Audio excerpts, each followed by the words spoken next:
louvado para sempre e eternamente.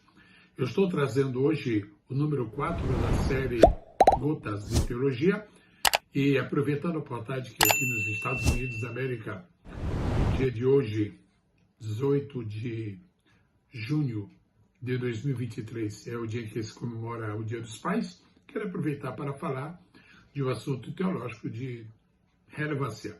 Quero falar sobre a paternidade de Deus. É muito comum ouvir-se dizer, de um lado, que todo mundo é filho de Deus. E é muito comum ouvir-se do outro lado, que nem todos são filhos de Deus. Onde é que está a verdade? A verdade está na Bíblia Sagrada. Vamos ver o que ela diz a respeito da paternidade de Deus, que é um assunto realmente de múltiplas dimensões. Estamos prontos? Eu começo por dizer que Deus é mencionado como Pai de Israel. Por exemplo, em Isaías, capítulo 63, versículo 16. Em Malaquias, capítulo 2, versículo 10.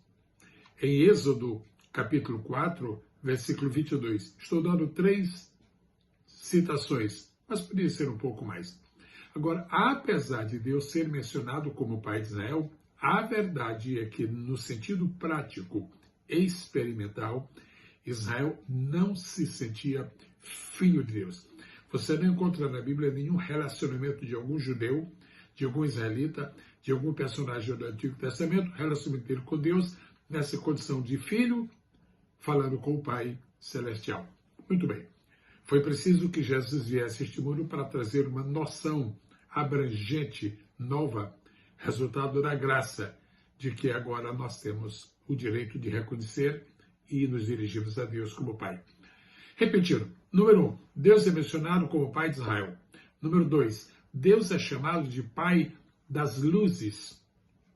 Como a palavra Pai sempre está associada a gerar, então uma das maneiras de entender este versículo é que toda forma de luz, ou, se quiserem, todas as formas de luzes que existem no universo, são geradas, são produzidas, são criadas por Deus, Pai das luzes. Tiago 1,17. Número 3, a Bíblia chama, em Efésios 4 e 6, Deus o Pai de todos. Embora a filiação divina não pertença a todos os homens, mas a paternidade divina pertence a Deus. E isso abrange todas as pessoas. Efésios 4 e 6. Em quarto lugar, a Bíblia chama Deus de Pai dos órfãos. Salmo 68, versículo 5. Certamente este versículo tem muito que ver com a capacidade supridora que Deus tem para atender às necessidades dos órfãos que estão considerados como entre as pessoas mais carentes aqui na Terra, sobretudo órfãos pequeninos.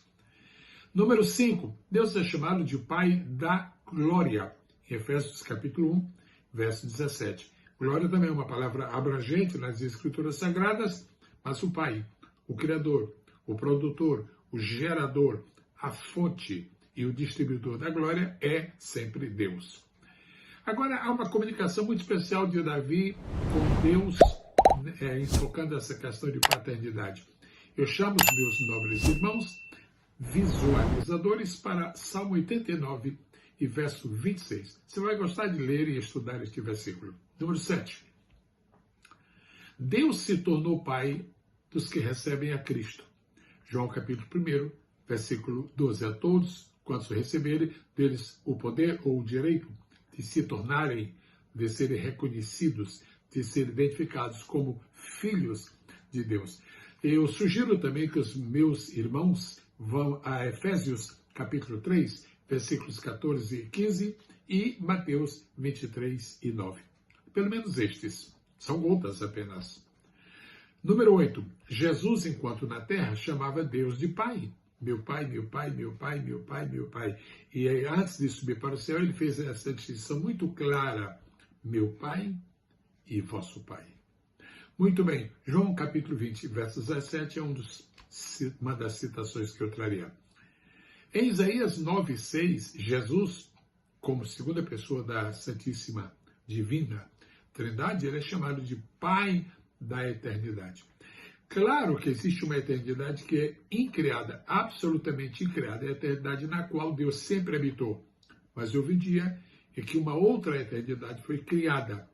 Essa criação da eternidade que teve início, embora não tenha fim, posto que é uma eternidade, isso coube a Jesus, o Filho, Pai da eternidade. Para essa eternidade iremos nós, e nessa eternidade já estão os anjos. Eles são eternos para frente, mas não são eternos para trás. A mesma coisa ocorre e ocorrerá conosco. E eu termino mencionando que na carta de Paulo aos Gálatas, ele faz menção, Romanos e Gálatas, Gálatas capítulo 4, ele faz menção de que quando nós, membros da igreja do Senhor Jesus, quando nós aceitamos a Cristo, um dos sinais, uma das grandes evidências que nós temos de que havemos sido recebidos, de fato, para tomar a posse da salvação, é que o Espírito Santo trabalha dentro de nós como espírito de adoção. E através deste espírito de adoção é que nós somos espontaneamente inclinados, conduzidos, levados a chamar Deus de Pai. E Paulo usou então a expressão grega Abba, Pai.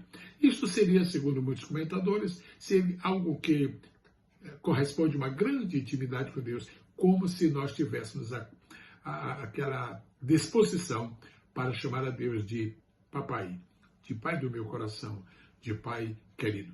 Gotas de teologia. Se você quer muito material assim nesta área, nesta direção, assine a Biblioteca Digital Pastor Gesiel Gomes, mais de 1000 itens de diferentes significações, diferentes aplicações, diferentes dimensões, mas todos eles, absolutamente todos, escudados, estruturados, edificados na Palavra de Deus, que é a nossa regra de fé e prática. Deus a todos abençoe, no nome maravilhoso do Senhor Jesus. Até a nossa próxima oportunidade. Amém.